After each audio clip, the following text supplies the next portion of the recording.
नाजरीन वरहमतुल्लाहि वबरकातुहू। हयातुस्साबा हिस्सा दोम पेज नंबर 156। इसमें हज़रत अबू बकर सिद्दीक़ रज़ी अल्लाह तआला अन्हु का हज़रत उमर बिन आस रज़ी अल्लाह तआला अन्हु और दिगर सहाबा इकराम रज़ी अल्लाह तआला को वसीयत करना। ये वो वसीयतें हैं जो हम लोगों के लिए इस दौर में सुनना और बाकी के दौर में सुनना बहुत ज़रूरी हैं। इन्हीं से हम लोगों के अंदर बहुत ज़्यादा चेंजिंग आती है, इसलिए इसको ध्यान से सुने। हज़रत अब्दुल्ला बिन अबी बकर बिन मोहम्मद अमर बिन हज़म रज़ी अल्लाह तआला अन्हु कहते हैं कि हज़रत अबू बकर सिद्दीक़ रज़ी अल्लाह तआला ने शाम भेजने के लिए लश्करों को जमा करने का इरादा फरमाया। चुनांचे लश्कर जमा हो गए और इनके मुकर्रर करदा अमीरों में से सबसे पहले हज़रत उमर बिन आस रज़ी अल्लाह तआला अन्हु रवाना हुए। हज़रत अबू बकर सिद्दीक़ रज़ी अल्लाह तआला ने इनको हुक्म दिया कि फ़िलिस्तीन जाने के इरादे से वो एला शहर से गुजरें और हज़रत उमर रज़ी अल्लाह तआला अन्हु का लश्कर जो मदीने से चला था, इसकी तादाद 3000 थी। इसमें हज़रात मुहाजिरीन और अंसार की बड़ी तादाद थी। जब ये लश्कर रवाना हुआ तो इनको रुखसत करने के लिए हज़रत अबू बकर सिद्दीक़ रज़ी अल्लाह तआला अन्हु और हज़रत उमर बिन आस की सवारी के साथ चल रहे थे और इनको हिदायत देते जा रहे थे और फरमा रहे थे, ए उमरो रज़ी अल्लाह तआला अन्हु, अपने हर काम में अल्लाह से डरते रहना चाहिए। वो काम चुप कर करो या सबके सामने, और अल्लाह से शर्म करना, क्योंकि वो तुम्हें और तुम्हारे तमाम कामों को देखता है। और तुम देख चुके हो कि मैंने तुमको अमीर बनाकर इन लोगों से आगे कर दिया है जो तुमसे ज़्यादा पुराने हैं और तुमसे पहले इस्लाम लाए हैं और इस्लाम और मुसलमानों के लिए तुमसे ज़्यादा मुफीद हैं। तुम आखिरत के लिए काम करने वाले बनो और जो तुम काम भी करो अल्लाह की रज़ा की नियत से करो। और जो मुसलमान तुम्हारे साथ जा रहे हैं तुम इनके साथ वालिद की तरह शफक़त का मामला करना।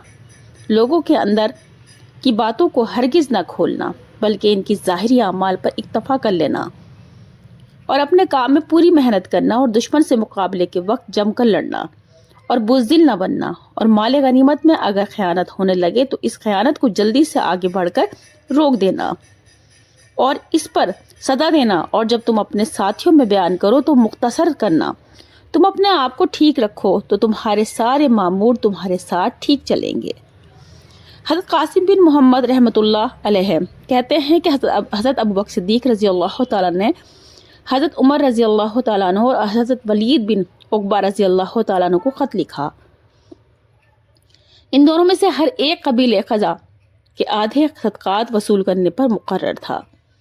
जब हज़रत अबू बकर सिद्दीक़ रज़ी अल्लाह तआला ने सदक़ात वसूल करने के लिए इन दोनों हज़रात को भेजा था तो इन दोनों को रुखसत करने के लिए इनके साथ बाहर आए थे और इन दोनों को एक ही वसीयत फरमाई थी कि ज़ाहिर और बातिन में अल्लाह से डरते रहना, क्योंकि जो अल्लाह से डरेगा अल्लाह ताला इसके लिए हर मुश्किल और परेशानी और सख्ती से निकलने का रास्ता ज़रूर बनाएगा और इसको वहाँ से रोज़ी देगा जहाँ से रोज़ी मिलने का गुमान भी ना होगा।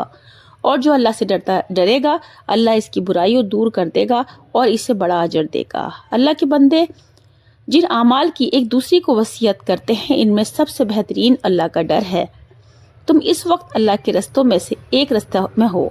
तुम्हारे इस काम में हक की किसी बात पर चश्म पोशी करने की और किसी काम में कोताही करने की कोई गुंजाइश नहीं है। और जिस काम में तुम्हारे दीन की दुरुस्तगी है तुम्हारे काम की हर तरह हिफाजत है। इस काम से गफलत बरतने की भी कोई गुंजाइश नहीं है, लिहाजा सुस्त ना पड़ना और कोताही ना करना।